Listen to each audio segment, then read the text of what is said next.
आगामी लोकसभा चुनाव को लेकर बीजेपी, सपा, कांग्रेस और बसपा समेत सभी राजनीतिक दल अपनी अपनी तैयारियों को धार देने में जुट गए।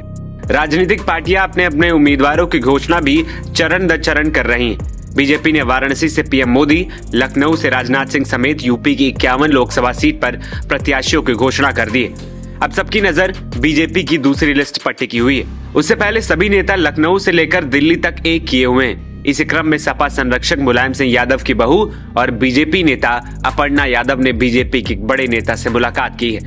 बीजेपी नेत्री अपर्णा यादव ने हाल ही में बीजेपी के राष्ट्रीय महामंत्री सुनील बंसल से मुलाकात की। इस मुलाकात के बाद राजनीतिक गलियारों में तरह तरह की चर्चाएं चलने लगी। हालांकि मुलायम सिंह यादव की बहू अपर्णा यादव ने इस मुलाकात को महज शिष्टाचार भेंट बताया है।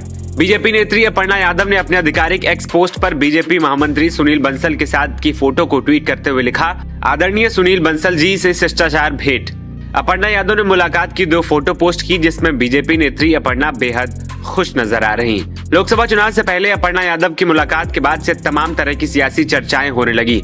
चर्चाओं की माने तो सपा संरक्षक मुलायम सिंह यादव की छोटी बहू व बीजेपी नेत्री अपर्णा यादव जब से बीजेपी में आई हैं, तब से चुनाव लड़ना चाहती। तो मुझे लगता है कि आगामी 2024 में भी हम लोग जो है प्रचंड जीत से फिर से तिबारा आदरणीय प्रधानमंत्री जी को प्रधानमंत्री बनाएंगे। तो हमारी कथनी करनी में कोई फर्क नहीं है और इसी बात के लिए प्रधानमंत्री मोदी जी जन जन के दिलों में, हृदय में वास करते हैं। हर व्यक्ति के नाम पर जो है हम कभी नहीं कह सकते कि कोई एक मत से कहता हो कि ये प्रधानमंत्री देश के बन जाएं, मगर आदरणीय प्रधानमंत्री श्रीयुत नरेंद्र मोदी जी के लिए सब लोग ये कहते हैं कि तिबारा भी मोदी सरकार।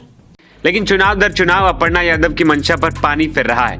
हाल ही में हुए राज्यसभा और एमएलसी चुनाव में भी अपर्णा यादव का नाम चला था, लेकिन उन्हें मौका नहीं मिला। अब सियासी गलियारों में चर्चा है कि बीजेपी नेत्री अपर्णा यादव बाकी बची किसी एक सीट से लोकसभा चुनाव लड़ सकती है। फिलहाल अपर्णा यादव बीजेपी में सिर्फ बीजेपी नेत्री बनकर ही रह गई।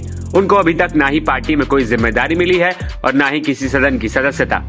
बीजेपी यूपी की बाकी बची लोकसभा सीट से उम्मीदवारों की घोषणा जल्द कर सकती है। इसको लेकर चुनाव लड़ने का सपना संजोए नेता लखनऊ से लेकर दिल्ली तक ये किए हुए। यूपी की कुल 80 लोकसभा सीट में से 51 पर बीजेपी ने उम्मीदवार घोषित कर दिए हैं। बिजनौर, बागपत, घोसी, मिर्जापुर व रॉबर्ट्सगंज ये 5 सीटें बीजेपी ने आरएलडी, सुबह सपा और अपना दल में बांट दी। बाकी बची 24 सीटों पर बीजेपी को उम्मीदवार घोषित करने हैं। इनमें से कई सीटों पर मौजूदा सांसदों का टिकट भी खतरे में है। ऐसे में बीजेपी इन सीटों पर नए चेहरों को प्रत्याशी घोषित कर सकती है।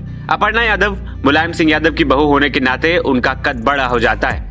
वहीं यूपी में समाजवादी पार्टी को शिकस्त देने के लिए बीजेपी अपर्णा यादव को कैंडिडेट घोषित कर सकती है। एनबीटी ऑनलाइन की रिपोर्ट।